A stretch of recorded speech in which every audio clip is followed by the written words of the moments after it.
बिहार जैसे राज्य पिछड़े क्यों रह जाते हैं ना, उसका कारण मैं आज आपको बता रहा हूं। जरा ये देखिए वीडियो पहले। वोट चोर, क्या प्रधानमंत्री जी वोट चोर क्या कर रहे हैं? क्या कर रहे हैं? नया नारा चला है बिहार में, वोट चोर गद्दी छोड़। इसको प्ले कीजिए आप, लोगों को बहुत अच्छा लग रहा है। चाइना में भी लोग बोल रहे हैं वोट चोर गद्दी छोड़, अमेरिका में भी बोल रहे हैं।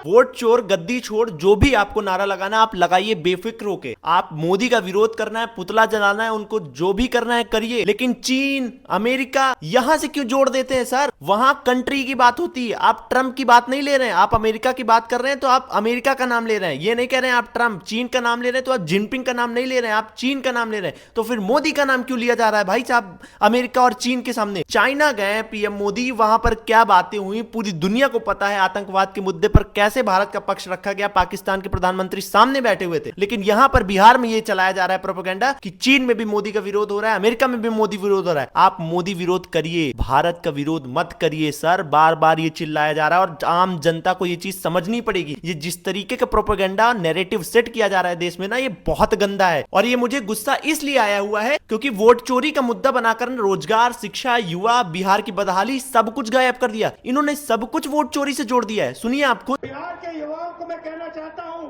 ये बिल्कुल सही बात है। देखिए, वोट चोरी का मतलब अधिकार की चोरी, वोट चोरी का मतलब आरक्षण की चोरी, वोट चोरी का मतलब रोजगार की चोरी, वोट चोरी का मतलब शिक्षा की चोरी, वोट चोरी का मतलब लोकतंत्र की चोरी, वोट चोरी का मतलब युवाओं के भविष्य की चोरी। क्या बिहार के लोगों को विकास के नाम पर ये चाहिए? और ये सिर्फ कांग्रेस तक सीमित नहीं, हर दल की बात मैं कर रहा हूं यहां पर। कांग्रेस करीब बिहार के शासन में 17 साल तक रही है, नीतीश कुमार की जेडीयू भी करीब 7.5 साल और लालू यादव की आरजेडी भी करीब 7.5 साल। कुल मिलाकर करीब 31 सालों तक इन राजनीतिक दलों ने बिहार में शासन किया। लेकिन आज बिहार चुनाव का मुद्दा विकास, सड़कें, पुल, रोजगार, युवा, शिक्षा ही होता है। 31 सालों में काम क्या हुआ इसका कौन हिसाब देगा सर? गजब की राजनीति की जा रही है कि वोट चोरी के नाम पर आप जनता के मुद्दे खा जाइए और जनता को भ्रमित करते रहिए। वोट चोर गद्दी छोड़। अरे सुप्रीम कोर्ट जाइए, आप मामला चलाइए, गिल्टी पाइए, मोदी को उठा के आप सत्ता से बाहर फेंक दीजिए या जो करना है करिए, कोई दिक्कत नहीं है। लेकिन आम जनता को तो भ्रमित मत करिए सर। सबसे बड़ा कंसर्न ये है। और अगर आपको ये सब देखकर गुस्सा नहीं आ रहा है तो आप अपनी आंखें बंद करके घर पे सो जाइए, क्योंकि अगर इसके खिलाफ आप अभी नहीं आवाज उठाएंगे तो इसकी कोई गारंटी नहीं है कि अगर आप बिहार के रहने वाले नहीं है तो अगली बार आपके राज्य में ऐसा नहीं होगा। अगर बीजेपी गलत कर रही है तो उसके खिलाफ भी आवाज उठाई जाती है